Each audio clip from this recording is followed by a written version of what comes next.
വിശുദ്ധ യോഹന്നാന്റെ സുവിശേഷത്തില് നമ്മൾ വായിച്ചു കേട്ട 19-ാം അധ്യായം 30 മുതൽ 37 വരെയുള്ള വചനങ്ങളിൽ അപ്പോൾ യേശു രണ്ട് കള്ളന്മാരോടുകൂടെ കുറിച്ച് തറക്കപ്പെട്ടിരിക്കുക. കാൽവത്തായില് യേശുവിനെ നടുക്കും മറ്റുവരെ 2 വർഷങ്ങളിലുമായിട്ടാണ് കുരിശിൽ തറച്ചിരിക്കുന്നത്. പിറ്റേ ദിവസം സാബത്ത് ദിവസമായതിനാൽ കുരിശിൽ അങ്ങനെ കിടക്കാൻ പാടില്ല എന്നുള്ളതാണ് അവരുടെ നിയമം. ഇവിടെ മരിച്ചില്ലെങ്കിൽ മരിക്കാൻ സഹായിക്കുന്നതിന് വേണ്ടി കാലുകൾ തല്ലി ഓടിക്കുന്ന കാര്യം കൂടിയുള്ളവർക്ക് 2 കള്ളന്മാരുടെയും കാലുകൾ തല്ലി ഓടിച്ചു. ഈശ്വര അടുത്ത് വന്നപ്പോൾ മരിച്ചു എന്ന് കണ്ടതിനാൽ കാലുകൾ തല്ലി ഓടിച്ചില്ല. എന്നാൽ പടയാളി കുന്തവുമായിട്ട് നിന്നിരുന്ന റോമൻ പടയാളി ഈശോയുടെ തിരുവിലാവിൽ കുന്തം കൊണ്ട് കുത്തി അവിടെ നിന്ന് രക്തവും വെള്ളവും പുറപ്പെട്ടു. അത് കണ്ട ആൾ തന്നെ സാക്ഷ്യപ്പെടുത്തിയിരിക്കുന്ന സാക്ഷ്യം സത്യവുമാണെന്നാണ് വിശുദ്ധ യോഹന്നാൻ ശ്ലീഹ തന്റെ സുവിശേഷത്തിൽ രേഖപ്പെടുത്തിയിരിക്കുന്നത്. അപ്പോൾ ഇതിൽ നിന്ന് അവസാന തുള്ളി രക്തം വരെയും മനുഷ്യവംശത്തിന്റെ വിമോചനത്തിനും രക്ഷയ്ക്കും വേണ്ടി ചിന്തിയ യേശുവിനോടുള്ള ഭക്തിയാണ് യേശുവിന്റെ തിരുഹൃദയത്തോടുള്ള ഭക്തി എന്ന് പറയുന്നത്. ലേഖനത്തിൽ പറയുന്നത് പോലെ യേശു കർത്താവാണെന്ന് വിശ്വസിക്കുകയും പിതാവായ ദൈവം മരിച്ചവരുടെ ഉയർപ്പിക്കുകയും ചെയ്തു എന്ന് വിശ്വസിച്ചാൽ നീ രക്ഷിക്കപ്പെടുന്നു. അപ്പോൾ ആദിമ സഭയുടെ വിശ്വാസമാണ് യേശു കർത്താവ് എന്ന് പറഞ്ഞു കഴിഞ്ഞാൽ ഉയർത്തെഴുന്നേറ്റ് ദൈവത്തിന് സമാനനായ ആളാണ് കർത്താവ്, കിരിയോസ്.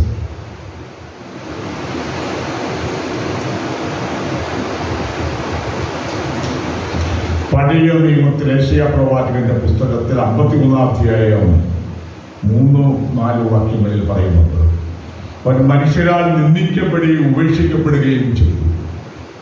മനുഷ്യരാല് മർദ്ദിക്കപ്പെടുകയും നിന്ദിക്കപ്പെടുകയും ഉപേക്ഷിക്കപ്പെടുകയും ചെയ്തു. അവൻ വേദനയും ദുഃഖവും നിറഞ്ഞവനായിരുന്നു. അവനെ കണ്ടവർ മുഖം തിരിച്ചു കളഞ്ഞു. അതാണ് 53:3 ഏശയ്യാ പ്രവാചകൻ പറഞ്ഞിരിക്കുന്നത് യേശുവിനെ കുറിച്ചാണ്. ഇനി 53:4 പറയുന്നത് അവൻ നിന്ദിക്കപ്പെട്ടു, നമ്മുടെ വേദനകളാണ് അവൻ യഥാർത്ഥത്തിൽ വഹിച്ചത്, നമ്മുടെ ദുഃഖങ്ങളാണ് അവൻ ചുമന്നത്. അപ്പോൾ ഏശയ്യാ പ്രവാചകന്റെ പ്രവചനങ്ങൾ പൂർത്തീകരിക്കപ്പെട്ടുകൊണ്ട് യേശു കാൽവരിയിലെ കുരിശിൽ തൂങ്ങിക്കിടക്കുന്ന അവസരം. അവൻ നിന്ദിക്കപ്പെട്ടു, നമ്മുടെ വേദനകളാണ് അവൻ യഥാർത്ഥത്തിൽ വഹിച്ചത്, നമ്മുടെ ദുഃഖങ്ങളാണ് അവൻ ചുമന്നത്. അപ്പോൾ യേശു എന്തിനു വേണ്ടിയാണ് കാൽവരിയിലെ കുരിശിൽ തറയ്ക്കപ്പെട്ടത്, നമുക്ക് വേണ്ടി സഹിച്ചത്?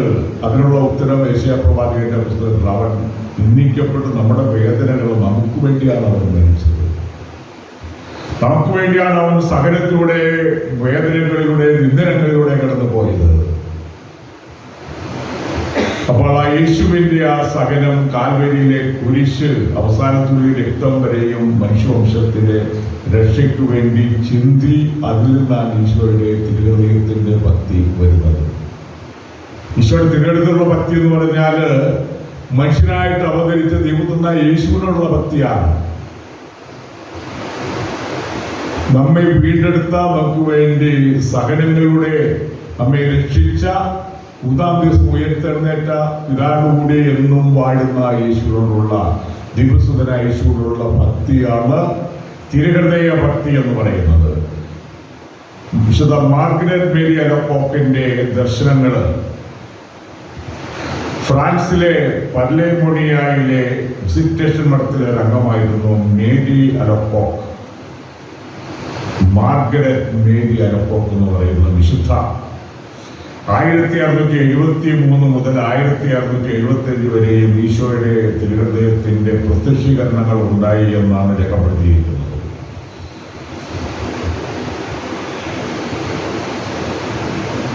നമ്മൾ ഈശോയുടെ തിരുഹൃദയ രൂപം വെക്കാറുണ്ട്. കത്തോലിക്ക ഭവനങ്ങളിലൊക്കെ പുറത്ത് തന്നെ തിരുഹൃദയം വെക്കാറുണ്ട്.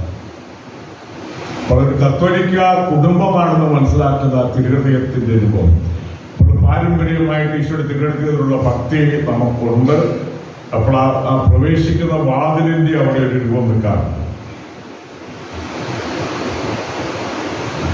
ഈശോ തന്റെ ഹൃദയം നെഞ്ചിൽ വെച്ച് ഒരു വിരൽ കൊണ്ട് താങ്ങിപ്പിടിക്കുന്നത് പോലെയുള്ള പിക്ചറാണ്, രൂപമാണ് നമുക്കുള്ളത്. 1298 മരിച്ച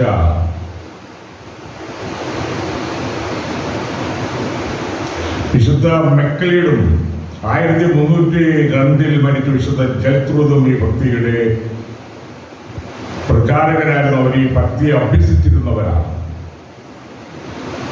ഒരു വിശുദ്ധ മേരിയാനൊക്കെ മുമ്പ് ജീവിച്ചവരാണ്.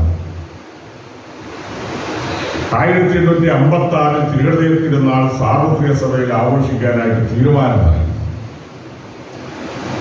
1899 14 മാർപ്പാപ്പ മനുഷ്യവർഗം മുഴുവനും ഈശോയുടെ തിരുഹൃദയത്തിന്, മനുഷ്യവംശത്തെ മുഴുവൻ ഈശോയുടെ തിരുഹൃദയത്തിന് ബന്ധിപ്പിച്ചു. ഇപ്പോഴുള്ള ലേയോ മാർപ്പാപ്പായ മുമ്പുണ്ടായിരുന്ന മാർപ്പാപ്പായാണ് ലേയോ 13 ഇപ്പോഴത്തെ മാർപ്പാപ്പ ലേയോ 14. അപ്പോൾ മനുഷ്യവർഗത്തെ മുഴുവനും ഈശോയുടെ ഹൃദയത്തിന് സമർപ്പിച്ചു എന്ന് പറഞ്ഞാൽ ഈശോയ്ക്ക് സമർപ്പിച്ചു എന്നാണ്.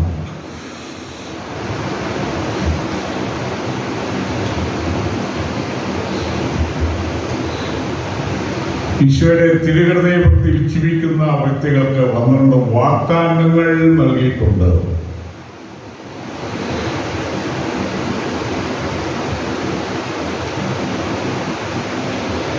ജീവിതാന്ത്യത്തിന് അനുഗ്രഹങ്ങൾ, ഭാഗ്യപ്പെട്ട ഒരു മരണം ലഭിക്കും എന്നുള്ളതാണ് ജീവിതാന്ത്യത്തിന്റെ അനുഗ്രഹം എന്ന് പറഞ്ഞാൽ. കഴിഞ്ഞ ദിവസം ഞാൻ ഉണ്ടായിരുന്ന ഒരു ഇടവകയിലെ ഒരു കുടുംബനാഥൻ മരിച്ചു. വലിയ ദിവസമായിട്ടില്ല, പക്ഷെ മരിച്ചു വീട്ടിൽ കിടന്ന് 3-ാം ദിവസം അറിയുന്നത്. ആ വീട്ടിലെ മക്കള്, ഒരു പെൺകുട്ടിയെ, അത് വടക്കേന്ത്യയിൽ ജോലിയാണ്, സ്പോർട്സ് താരമാണ്, മറ്റത് ഓസ്ട്രേലിയയിലാണ് ചെറുക്കൻ. അമ്മയോടെ ഇല്ല. പള്ളിയുടെ പണിയിൽ നിന്ന് ഒത്തിരി അകലങ്ങളിൽ തൊട്ടടുത്ത് 2 വീടുകളുണ്ട്. ഈ മനുഷ്യൻ വീട് ആ മുറിയിൽ 2-3 മരിച്ച് 2 ദിവസം അവിടെ കിടന്നു. ആരും അറിഞ്ഞില്ല. പിന്നെ ആരെയോ ഇവരുടെ വീട്ടുകാരോ വിളിച്ച് ഫോൺ എടുക്കാതെ വന്നു കഴിഞ്ഞപ്പോൾ അന്വേഷിച്ച് വന്നപ്പോഴാണ് ഈ മനുഷ്യനോടെ മരിച്ചു കിടക്കുന്നത്. കാരണം ഈ അയൽവക്ക ബന്ധങ്ങള് കുറഞ്ഞു പോയി കഴിഞ്ഞാൽ ഇങ്ങനെയൊക്കെ സംഭവിക്കും. കാരണം വീട്ടിൽ ആളുമില്ല, അയൽവക്കാർ കയറി വരാനുമില്ലെങ്കിൽ. അപ്പോൾ നമുക്കൊക്കെ മരണമുണ്ട്. അപ്പോൾ ഭാഗ്യപ്പെട്ട മരണത്തിനുള്ള അനുഗ്രഹങ്ങൾ ലഭിക്കും. അതാണ്. രണ്ടാമത് കുടുംബങ്ങളിൽ സമാധാനം ഉണ്ടാകും. സമാധാനം കാഴ്ച കൊടുത്താൽ കിട്ടുകയില്ല. നമ്മുടെ ഹൃദയത്തെ ഒഴുക്കുകയും ഈശോയോടുള്ള ഭക്തിയിൽ നിലനിൽക്കുകയും ചെയ്താൽ കുടുംബങ്ങളിൽ ക്ഷമിക്കുകയും സഹിക്കുകയും ചെയ്യുക. എളിമയും ശാന്തതയുമുള്ള ഈശോയുടെ തിരുഹൃദയത്തെ പോലെ നമ്മൾ എളിമയും ശാന്തയിൽ നിറഞ്ഞു നിന്നാൽ സമാധാനം ഉണ്ടാകും. ക്ലേശങ്ങളിൽ ആശ്വാസം. ജീവിത ക്ലേശങ്ങള്, വെല്ലുവിളികള്, സഹനങ്ങള്, ഇതിന്റെയൊക്കെ മധ്യത്തിലാണ് മനുഷ്യന്റെ ജീവിതം കൊണ്ടുവന്നപ്പോൾ ആശ്വാസം ലഭിക്കും. മരണനേരത്ത് അഭയമുണ്ടാകും. ഭയമില്ലാതെ ദൈവകൃപയിൽ മരിക്കാനുള്ള അനുഗ്രഹം കിട്ടും. ഞാൻ അറിയുന്ന ഒരാള് വർഷങ്ങൾക്ക് മുമ്പ് മരിച്ചുപോയി. സന്ധ്യാമണി അടിക്കുമ്പോഴേ പ്രാർത്ഥന തുടങ്ങും. യാതൊരു വ്യത്യാസവുമില്ല. പ്രാർത്ഥനയുടെ മെനു ഇങ്ങനെയാണ്: 33 കൂട്ടം നമസ്കാരം മനപ്പാടാണ് മൊത്തം ചെയ്യും. പ്രായമുള്ളതാണ്. അത് കഴിഞ്ഞിട്ട് കൊന്തയൊക്കെ തുടങ്ങും. അത് കഴിഞ്ഞിട്ട് പിന്നെ ഈശോയുടെ തിരുഹൃദയ കൊന്ത, ഇങ്ങനെ പ്രാർത്ഥനകളെല്ലാം ഒരു 10-40 മിനിറ്റ് തീർക്കും. നല്ല സ്പീഡിലാണ് ചെല്ലുന്നത്. അപ്പൊ ഭാഗ്യപ്പെട്ട ഒരു മരണം കിട്ടി. മരിക്കുന്ന ദിവസം താഴെ കഴിഞ്ഞുകൊണ്ടിരിക്കുമ്പോൾ ചങ്ങുവേദന വന്നു. 10-90 വയസ്സുണ്ട്. അപ്പൊ തിരുഹൃദയ രൂപത്തിന് മുമ്പിൽ കൈകൊപ്പിൽ പ്രാർത്ഥിച്ചു. അത് കഴിഞ്ഞിട്ട് ആശുപത്രിയിലേക്ക് കൊണ്ടുപോയി. വീട്ടുകാർ ആശുപത്രിയിൽ ചെന്ന് രോഗിലാപനം സ്വീകരിച്ചു കഴിഞ്ഞപ്പോൾ അങ്ങനെ മരിക്കുകയും ചെയ്തു. ഈശോയുടെ തിരുഹൃദയത്തിനോടുള്ള ഭക്തി ഉണ്ടായിരുന്നു. അത് തിരുഹൃദയ രൂപത്തിന് മുമ്പിൽ ഈ ചങ്ങുവേദന നടക്കുമ്പോൾ പോയി പ്രാർത്ഥിക്കുക. ഭാഗ്യപ്പെട്ട മരണം എന്ന് പറയുന്നത്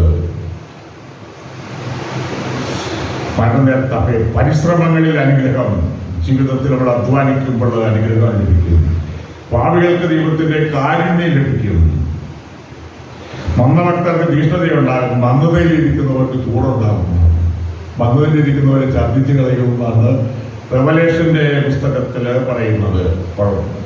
മന്ദതയുള്ളവർക്ക് അവരെ ആ മന്ദതയൊക്കെ മാറി തീഷ്ണമതികളാകും. തീഷ്ണതയുള്ളവർക്ക് പരിപൂർണത വരും. ഒരു പരിപൂർണതയിലേക്ക് കടന്നു ചെല്ലാനായിട്ട് കഴിയും. ഭവനങ്ങൾക്ക് ആശീർവാദം, വീടിന്റെ മുമ്പിൽ തിരുഹൃദയങ്ങളൊക്കെ വെച്ച് പ്രാർത്ഥിക്കുകയും ഒക്കെ ചെയ്യുന്ന ആളുകൾക്ക് ആ ഭവനങ്ങളെ ആശീർവദിക്കും. കഠിന ഹൃദയങ്ങൾക്ക് സ്പർശനം കിട്ടും. പിന്നെ സ്പർശിച്ചു കഴിയുമ്പോൾ കാഠിന്യം ഭയപ്പെടുന്നതാണ്. അതാണ് തിരുഹൃദയ ഭക്തി പ്രചരണത്തിന്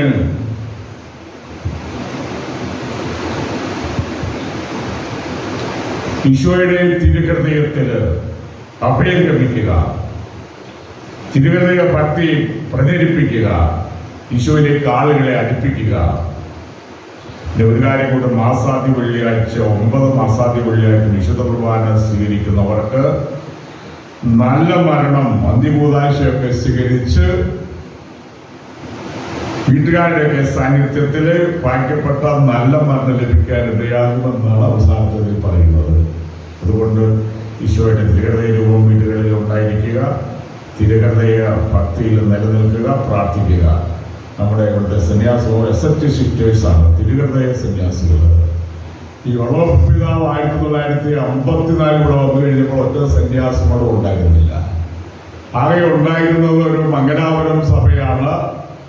അതുണ്ടായിരുന്നത് മലപ്പുറം ജില്ലയിലെ മരിയാപുരം പുറനാപ്പള്ളി, ഇപ്പം പുറനാപ്പള്ളിയാണ്. അവർ 20 വന്നു കഴിഞ്ഞപ്പോൾ അവർ മംഗലാപുരത്തേക്ക് പോയി. പിന്നെ പിതാവ് വാരാങ്ങിലൊക്കെ ചെന്ന പല സഭക്കാരിൽ ചോദിച്ചു. മലബാറിലെത്താതെ അന്നത്തെ കാലത്തൊക്കെ പേടിയായി കൊണ്ടുവരാൻ 54 അപ്പോൾ ആദ്യമായിട്ട് കടന്നു വന്ന സന്യാസമുഖമാണ് തിരുഹൃദയ സന്യാസിനികൾ. പലായിലാണ് ഇതിന്റെ ആരംഭം നമുക്കറിയാം. അവരാണ് നമ്മുടെ ഇടവകയിലും വർഷങ്ങളായിട്ട് പ്രവർത്തിക്കുന്ന സന്യാസമുഖത്തിൽ ഒരെണ്ണം അവരാണ്. അപ്പോൾ ആ തിരുഹൃദയ ഭക്തി പ്രചരിപ്പിക്കുകയും തിരുഹൃദയത്തിൽ ധ്യാനിക്കുകയും പ്രാർത്ഥിക്കുകയും അതുപോലെ നന്മപ്രവർത്തികൾ ചെയ്യുന്നുള്ള കരീസമാണ് ഇവർക്കുള്ളത്. പഠിപ്പിക്കുക, ആശുപത്രികൾ, അതുപോലെ സേവന കാര്യങ്ങൾ, അനാഥ മന്ദിരങ്ങൾ, ഇതൊക്കെയാണ് ഈ സന്യാസമൂഹത്തിന്റെ പ്രത്യേകതകൾ. അവരുടെ വർഷങ്ങളായിട്ട് പ്രവർത്തനങ്ങളെല്ലാവരും അനുഭവസ്ഥരാണ്. അതുകൊണ്ട് തിരുഹൃദയ തിരുനാളിന്റെ യുവാനുഗ്രഹങ്ങൾ എല്ലാവർക്കും ഉണ്ടാകട്ടെ. നമ്മുടെ കുടുംബങ്ങളെ ഈശോയുടെ തിരുഹൃദയ അനുഗ്രഹിക്കട്ടെ എന്ന് പ്രാർത്ഥിച്ചുകൊണ്ട് നിൽക്കുന്നു. പിതാവിന്റെയും പുത്രന്റെയും പരിശുദ്ധാത്മാവിന്റെയും